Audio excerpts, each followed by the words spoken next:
So about 4 years ago, I made this video titled Reasons That You Get Fatigued in Social Situations.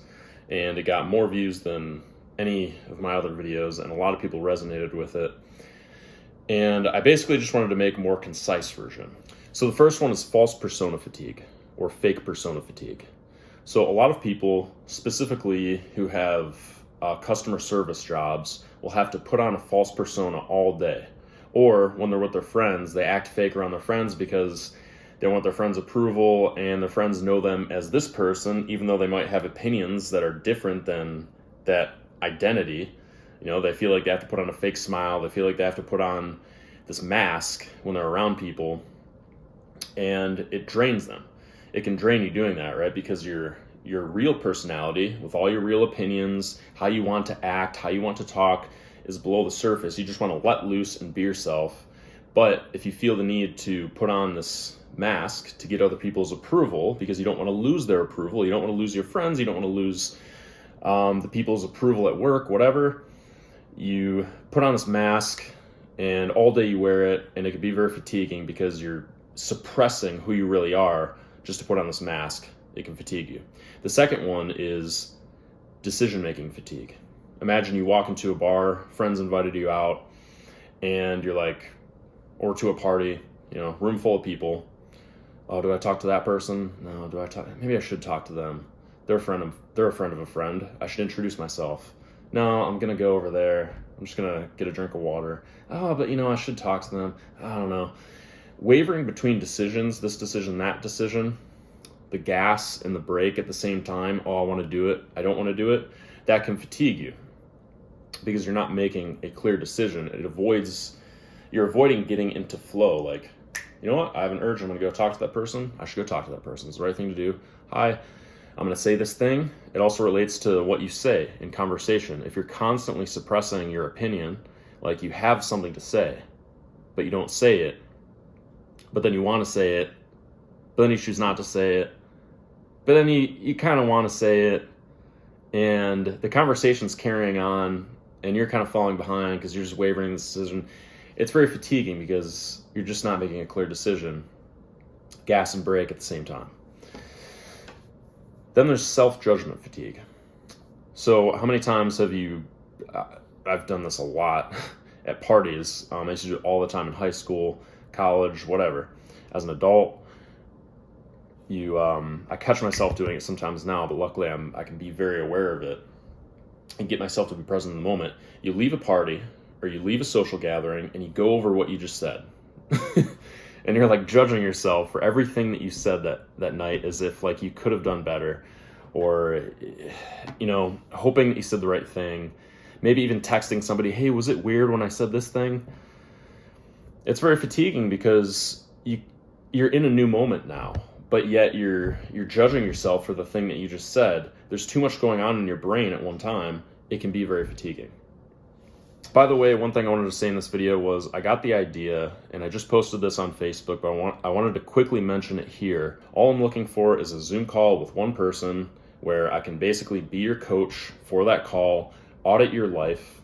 So you'll tell me what's going on in your life. Maybe you live alone, maybe you live with people. You're very shy, you want to be more social, or you want to overcome social anxiety once and for all.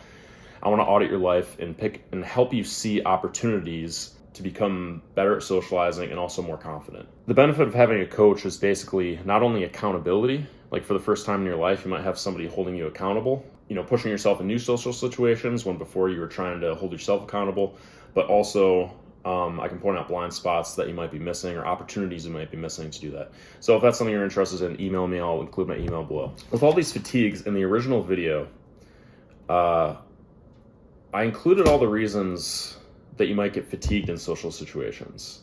It had a lot of views and a lot of comments, and I read a lot of comments that basically said, wow, it's like somebody, like I really relate to a lot of this stuff, especially fake persona fatigue, especially decision-making fatigue, or especially self-judgment fatigue.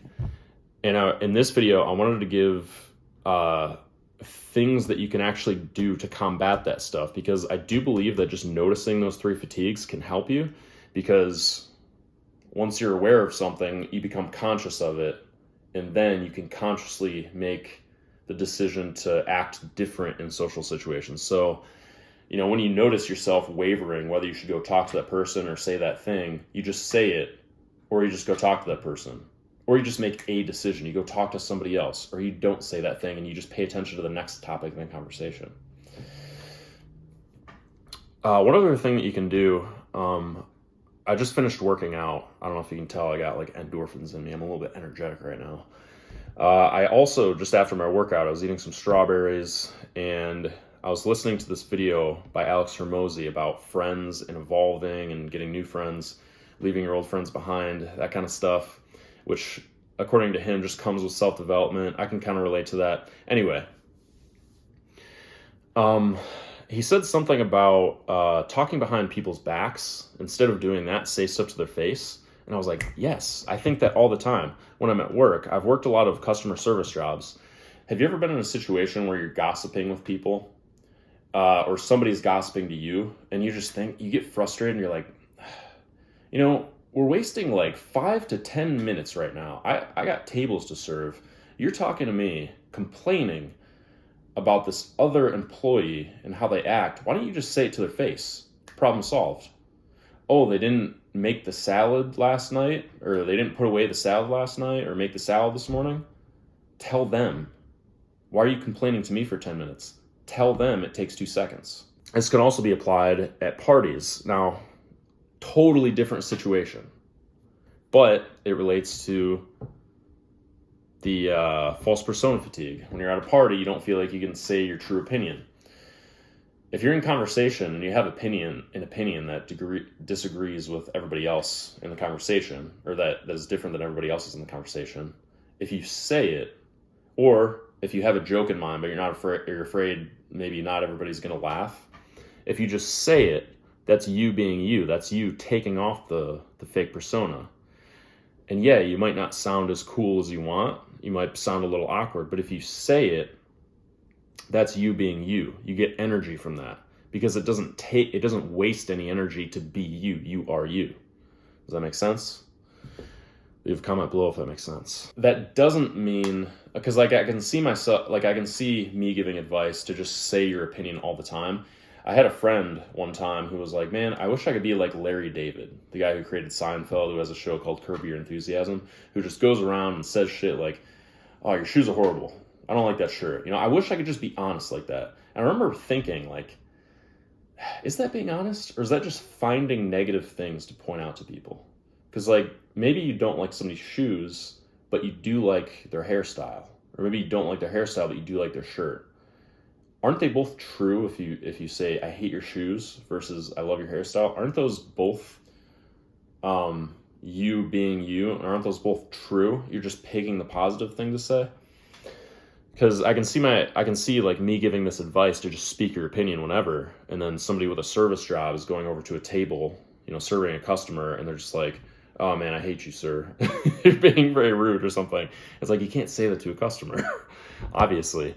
There's points where you have to pick and choose what to say, but the point is really, like in a social situation when you're relaxing, that you just make a decision and you actually get energized by that.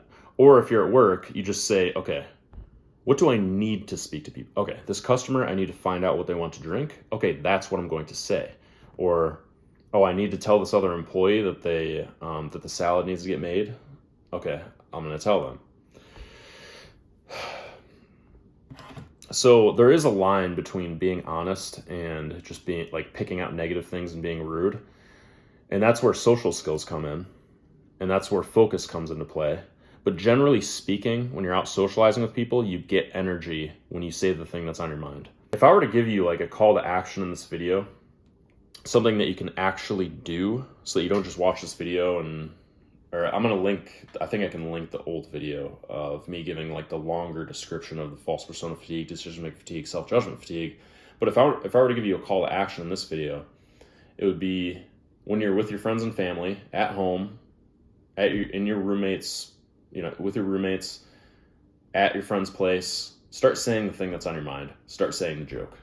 Because I know what it's like being a shy person. Sometimes you're even shy in front of your friends. Start saying the thing that's on your mind. Say hi to a new person every day that you can, every day that you're out. at the mall, at the store. If you don't go out after work to a drugstore to get a candy bar, whatever, and make a quick conversation with the cashier. Give a compliment. And thinking a little bit bigger, do something that really scares you. Join a public speaking class like Toastmasters. That's what I did, and it was fantastic. It was an amazing experience. I stayed with the class for about a year, I think, or a year and a half, and then 2020 hit, everybody went online, it was kind of lame, and then now I want to get back into it. But that was something that really scared me at the time, was public speaking. So I joined a public speaking class. You can also go to that party. Somebody invited you to a party next week, just go. Doesn't matter what the outcome is. Doesn't matter if you walk in, you don't like it, 30 minutes later you leave. It doesn't matter. Go to that party or go to whatever social gathering that you can. Those are 3 calls to action, from like a personal, and then a little bit more outward, and then like a big, like from a big landscape viewpoint. Okay, hope you enjoyed the video, and I will see you next time. Peace.